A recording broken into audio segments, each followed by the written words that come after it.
Anybody have a question about why we might do this instead of this? Yeah. You do?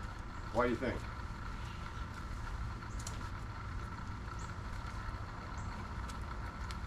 One reason is because as if you do it like you did it, you could kick too. Okay.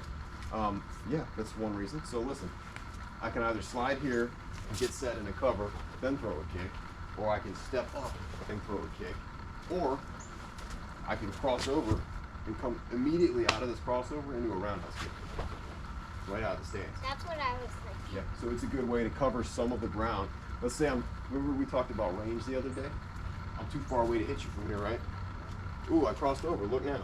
Boom, there goes your noggin. Boom. Okay, so that's one way you can use it to advance in. If for some reason you get caught off guard or you're fighting a guy here and a second one comes from here, you can cross over and make some space for yourself to buy you some time. All of them work in different ways. The slide is good, the cross is good. They each have their place, and as we work through pairing up and sparring, you guys will figure that out. All right? Good questions. All right. Standing. This next one's going to be almost repetitive. Horse stance. Move. You guys remember your long or your inward block and your outward blocks? Horse stance. If you step on that thing, it stays right under your foot. Discipline your mind. Horse stance. Look straight ahead. Elbows back. Bend your knees. Remember our inward block. Comes up and across, right? Yeah. All right. So you see how my arm makes like a square right here? Yeah. That's about where you want that. We have something called a long inward block. Who can guess what changes? It goes out further. Yeah, but not way down here to locked, okay? You want to take this thing a little bit farther. It's called a long inward block. It's almost the same technique. What that's going to do, as I punch, if you go with a regular inward block, you're going to block it back here, okay? If you go with a long inward block, you can get to that technique faster and keep it farther away from you. Again, this is a case of each one has its place, elbows back. Each one has its place, each one has its time, okay? Just extend it a little bit farther. Try to put that in your mind, a little bit farther down, okay? Alternate hands, right side is first, squat down, good horse stance. Ready, move. Okay, all right. Remember, through your face, snap, move. Okay, switch hands, move. Move, up, across. Don't let your other hand flop. It's got a job to do too. Move. See your wrist? Yes. Move. Move. Move. Further out. Yes. Move. Move. Horse stance. Move. Okay, we got another one. You guys learned your outward block, right? How about a long outward block? Emily, what do you think the difference is? It goes longer. It's longer out. Yeah, that's right. Right. Sit for the same reason. All right, you want to get that technique blocked soon. Okay. Start with your right hand. Here we go. Good tight fist. Move. Yeah, long. Move. Whoo. Yes, you can, Kia. Elbow back. That one. Move. Further out. Move. Move. Move. Move. Move. Under and out. Okay? Move. Now, not like you're scooping a poo out of the lawn. Okay? Just across your body. Try that. And then bring it back. Yeah. Block it on the outside of your arm. Hey, Droopy, get the hand up. Move. Keep it here. For now, keep it here. The one you just used, keep it here. Move. Woo! Move. Across. Out. Move. Across. Out. Standing. Okay. So that's a little variant. You guys have already been working on your blocks. That's a little way you can change up the inward and the outward to practice something a little bit different, okay? Also on your sign-off sheet, be practicing, okay? New technique.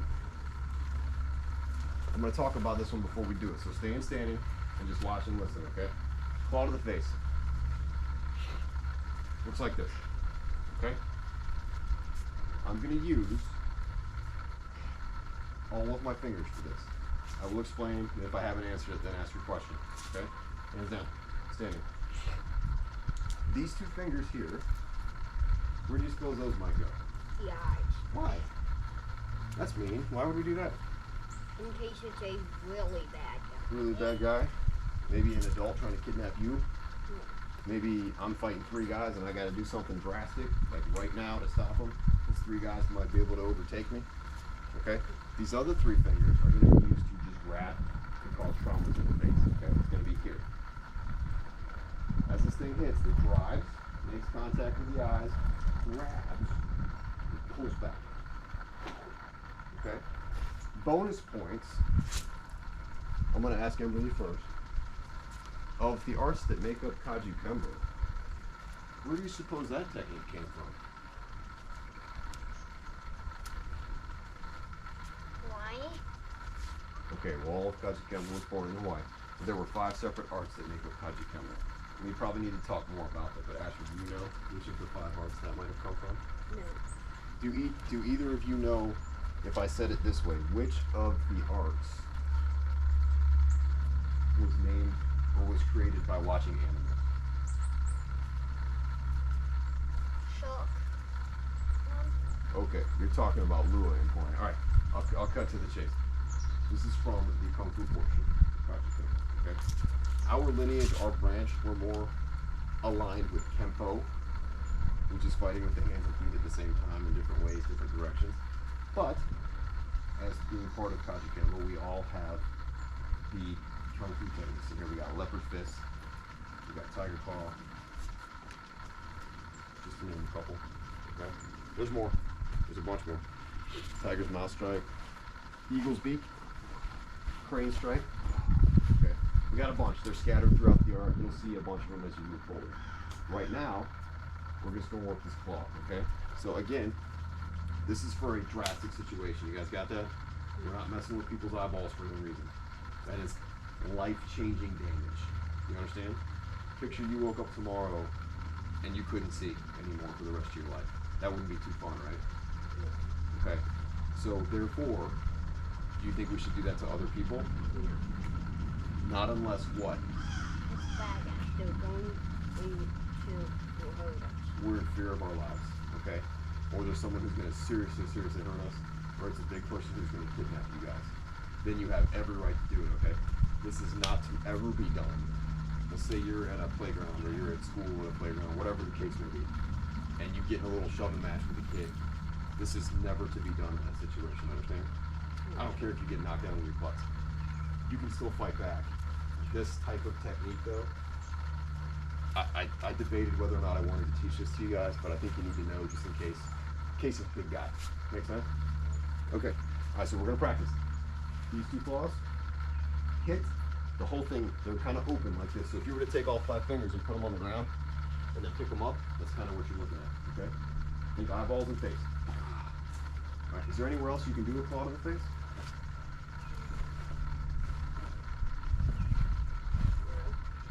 It says it right in the technique, to the face, okay? All right, let's try it. Horse stance, move. Good. So with your right hand, claw. Don't remember, no wrist bendies, no none of that. Straight out, like this. See mine? You don't let it go flop. Flop. Straight out and back, okay? Picture the bad guy right here. Like this? Yep. Ready? Move. And again, as always, make the other one a closed fist, driving backwards. The hand that you're not using. Yep. Open this up a little bit. Yeah, you gotta relax it some. These are gonna poke, these are gonna grab. This will take a minute for your hands to get used to. Let's try it. Move. Hey, droopy. Hey, double claw. Ready? Move. You sleeping? There you go. Make your other one an elbow. Drive it back. Move. There. Okay, see how you're hitting bent? That's not going to get you what you want. These fingers got to be up. Open. Open. Yes. But like halfway closed. There you go. Work on that. Move. That's pretty good, I mean. It's close. Move. Move. Move. Hey, Droopy. It's a lot to keep track of, isn't it? Move.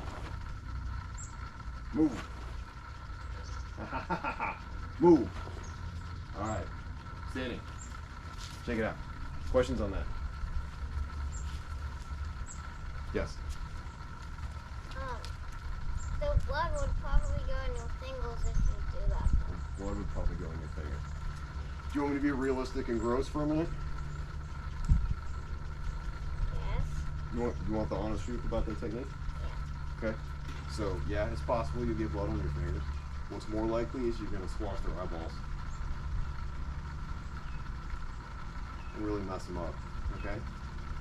That's why I'm trying to tell you this is only for life and death, kidnapping, whatever the case may be. Okay. Not for kids on the playground. Ever. Never ever. You got it? Yes, sir. Yes, So, sir. Thank you. All right, one more. New stuff for you guys. I'll give you a little bit of new stuff today. Standing. So while you're there, this one's going to be called a knife hand. Anybody know what that looks like? I've heard of that, and I think I have an idea. Okay. Show me what you think it is. It's like this, but I don't know exactly. You're on the right track. You're on the right track. All right. So in this case, this is your first. It's actually now, as of 5 minutes ago, this is your second open hand strike that you've learned.